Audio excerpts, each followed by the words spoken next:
We're back, Lock Palm, and if you're an avid watcher and subscriber, you'll know massive swing changes in the new year has led us to a pause at the top, which has created some connection issues, which has also created some complainers. A lot of avid watchers and subscribers have been complaining about the pause at the top of the backswing. Look, we're working, fellas. We're working on stuff.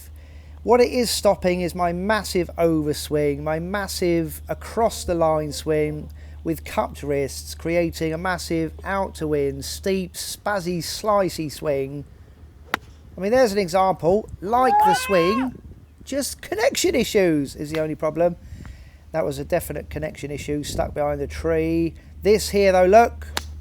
That was like a half swing, that, and I absolutely spazzed this 7-iron. Just shy of 190 yards, but the problem is we're too long. Because I have been losing distance, but eventually I hope the distance is going to come back. But as you can see, more connection issues, even with the short game. So if you are one of those avid watchers and subscribers and complainers, it's just in general the connection issues on every type of shot. Doesn't matter where we are on the course. So this was another terrible connection, a thin, and it faded into this ditch here. We caught this lovely, 56 degree, but we're just a bit short.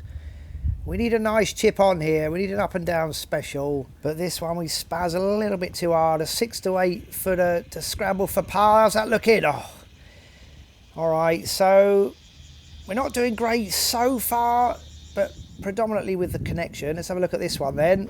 That's an absolute spaz, that one, with your 4-iron. Look at that. Just shy of 220 yards there. But the problem is we've gone too far. We're stuck behind a tree.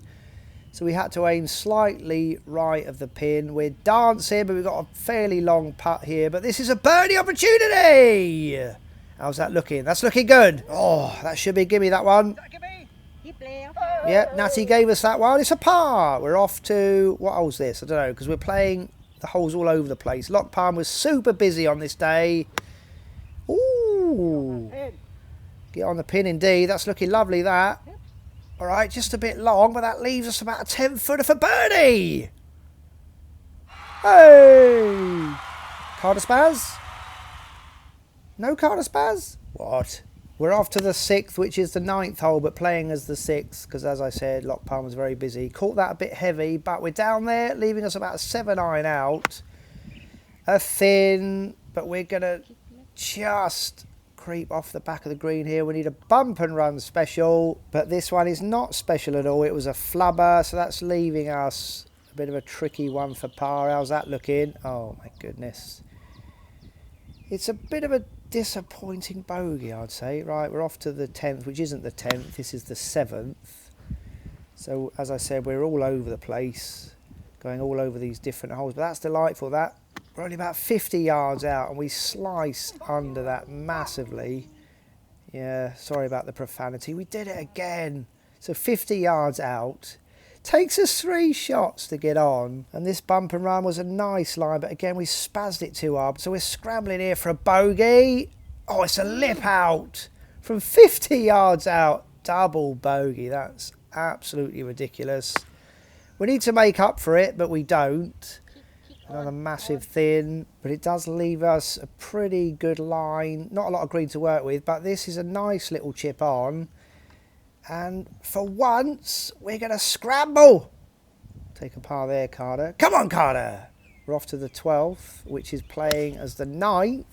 And this is another absolute spaz with the 4-iron. 220 plus yards there, leaving us in position A1 to just get it over the ditch there. But it's a big old fat chunky thing right into the bunker. Not the best connection here either. Hits the top of the bank but rolls down into the ditch. We thin this one massively over the green, and due to the right rubbishy connection issues, we've elected to putt from there, which wasn't a bad decision, and we've actually judged this pretty lovely.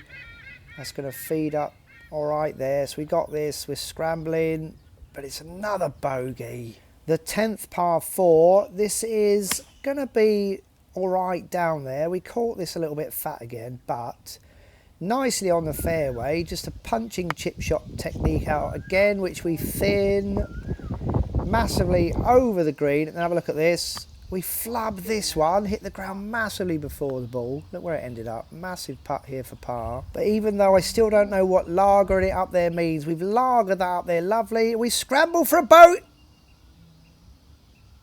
I mean, double bogey. Oh, that's so ridiculous. Right, what hole's this? The 11th par 5. It's a big old duffer. You've all been expecting that. We do get it down there on the fairway, believe it or not, and this is another massive chunky hooky thing into the tree line, but we do have a line through to the green, ball in the back of the stance, punching chip shot technique, nice little draw around the trees. We've got a birdie opportunity. Oh, one of these days, Rory, they're all going to sink and you're going to be a million under par. Get on that pin. Yeah, get on that pin, we say.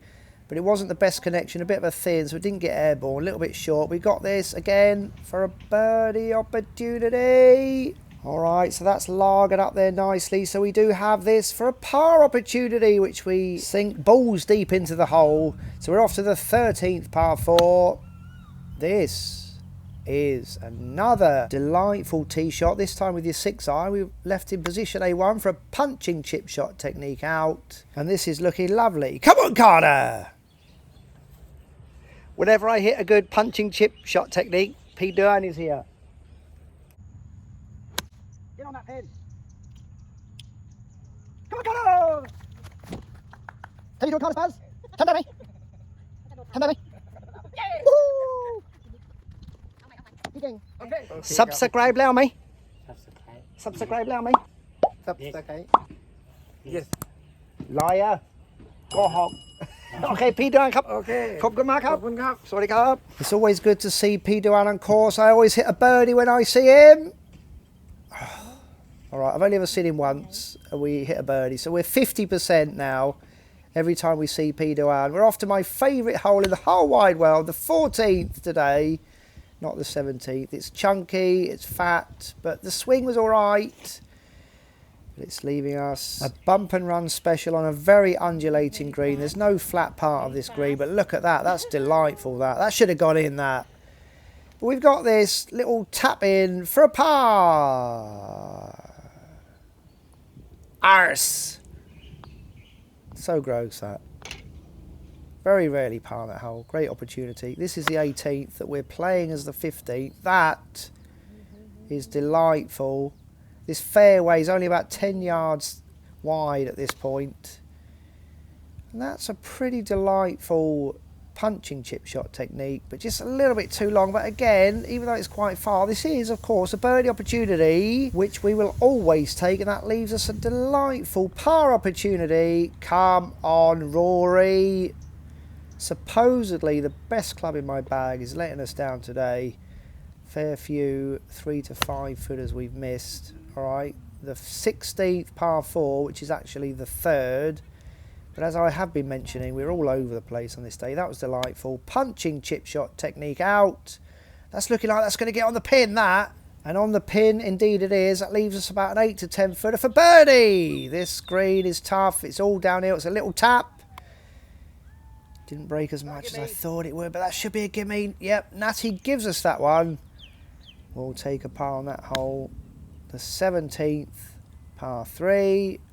And we will always take dancing on this hole. Doesn't matter where it is on the green. You're happy to be on the green because there's no easy or decent miss on this hole. That's looking lovely, that. Look at that. Come on. In the hole. Oh, that deserved. Yeah. Good line, Natty. It was a good line. High fives, Natty. Great line. And Natty gives us that one. Oh, just as well.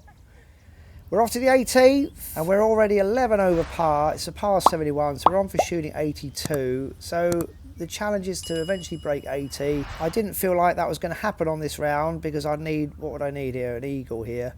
So I thought I'd have a bit of fun. This is for you, Paula. Never done this before in my driver. Have a look at this. Come on, Carter!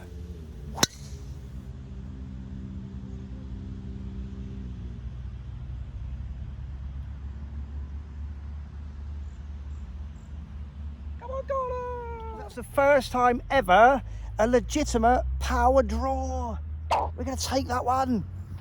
It's a par 5 and we are about 140 yards out. I know we're going off the front tees, but that was an absolute spaz. We have hit that drive 280 yards and I felt like I was swinging nice and easy. I reviewed the swing. It was the right rubbishy wristy thing, but I dropped my hands, enabling me to get into out. It's a lovely power draw. We've absolutely spazzed it and we're about 140 yards out. So let's try and stick it on the pin. Get on that green! I went for the safe option with the punching chip shot technique. The pin is front and it's landed on the front, but it's rolled right to the back of the green. But still, eagle opportunity! It is indeed an eagle opportunity. We've never had an eagle, and have a look at this. We lager this up lovely. Look, it's not going to go in. You know, if you're an avid watcher and subscriber, you'll know we've never had an eagle, but we got this for birdie! What? What a disgusting way to end that hole. Anywho, 41 out, 42 in. Definitely some ups and downs on that round. I really feel like Rory let the side down there. 35 putts. We're normally about 29 to 31 putts. So definitely some missed shots there. Final score, 83. Let's have a look at the whole breakdowns then. John Carter, not my brother Carter, always says play the par 3s well. You're on for a good score. It was an okay score. Still dropping shots on the par 5s. We need to be even par on those. Could Rory have cost us a potential chance of breaking 80 today? 35 putts. That's a lot of putts for me. Only one birdie, but quite a few pars. Look, let's be honest. We should be breaking 85, going off the front tees, in spite of working on massive swing changes. That should be the norm. Eventually, we have to move back on those tee boxes, and eventually have to try and break 80 again. Come on, Carter!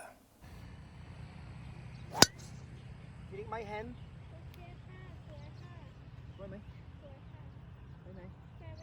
We are here. We are only about 180 yards out on a par 5. We're going off the white tees today, not off the front tees. And we've spazzed that 280 yards, so we'll take that. So there's water though in front of the green. So do we go for it or what do we do? Let's go for it.